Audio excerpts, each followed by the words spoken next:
Mga ka-kitchen, ngayon po ay naglilinis tayo. Nakatulog ng maaga si Quats. Maaga po siyang naligo, kaya punas-punas po ako ng alikabok.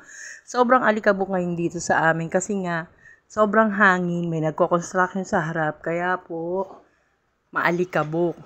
Yan, love na love ko yung mga figurin ko, kaya araw-araw pinupunasan ko sila. Mga collection ko po kasi yan. Kaya araw-araw binibisita ko sila. Dati every other day ako nagpupunas ng alikabok. Ngayon araw-araw na kasi nga may nagko-construction sa harapan ng bahay, kaya maalikabok. Abang tulog po si Quats, nagpunas-punas po ako, naglilinis ako, lahat ng ginagawa ko, gagawin ko na. Katatapos ko lang nga po pala magluto ng aming pananghalian.